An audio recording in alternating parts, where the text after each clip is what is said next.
Hello, this is Scott Burke of scottburke.com. I'm the city centre hypnotherapist based here in the city centre in Inverness. And I'm talking to you from my office at 3 Gordon Terrace. And really, this presentation is to introduce myself, tell you some of the basics. And in this particular instance, it's to do with an introduction to sports hypnosis. Eventually, I will hopefully be breaking this down to separate sports, but this is like the introduction to it, if you will. Now, laying the cards on the table as I do in all these presentations. Available 7 days a week, first thing to 9 p.m.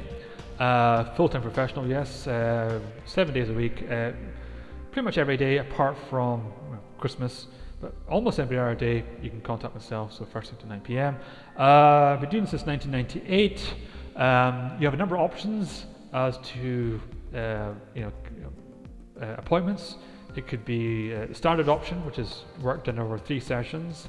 There's also the super saver option, those travelling in, maybe I worked with in the past on a budget, which is 1 appointment done over roughly about 2 and a bit hours, which encompasses the very best of the 3 sessions I do in the standard option. And also the hypnotherapy party, which is for a group of people with a common goal. So let's just say it's golfers, and a bunch of golfers want to improve their golf. Obviously, they know that golf is largely, a lot of sports are largely psychological, and yes, working with a group as well. Obviously, we're working with a group. The work is not as individualized as it would be with the one-to-one. That's another key point. My work is individualized.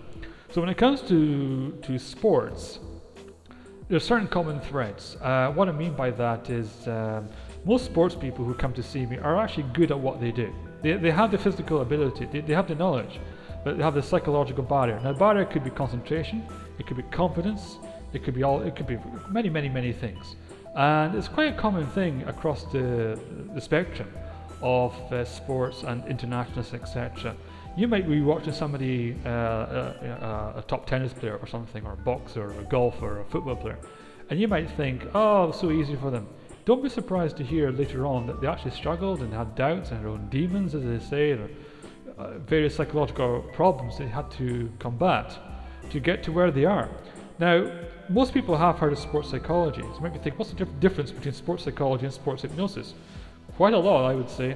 Let's be honest, I know some pretty big names, I'm talking about British people here, who have worked with my old mentor, David Canova, to allow them to become the very best. And when I mean the very best, I mean the very best consistently, world champions, internationals, captains of their countries, etc.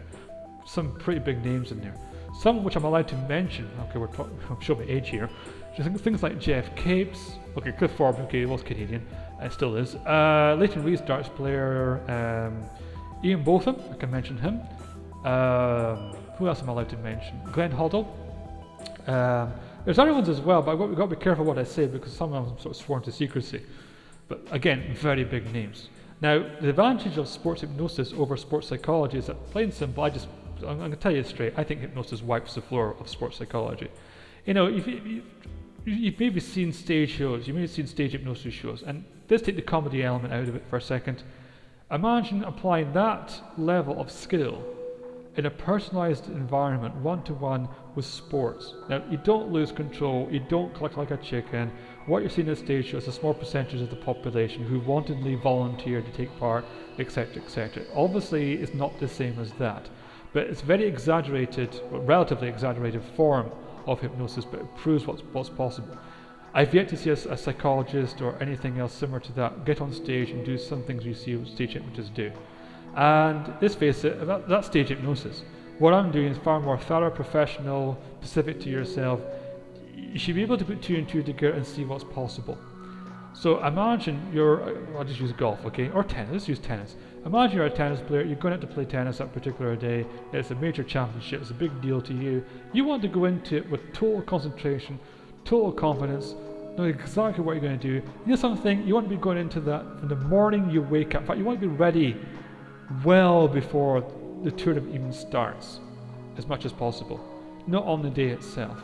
You want your mindset to be as focused, as prepared as you want it to be. Physically, tactically, the coaches will take care of that. I don't deal so much with that part. You might have restrictive thinking. You might think there's a particular shot that you can't do, and obviously you should be able to. Yes, I can work with that, but I'm there mostly to help with one's subconscious and to get to do what they should be doing in terms of the thought patterns.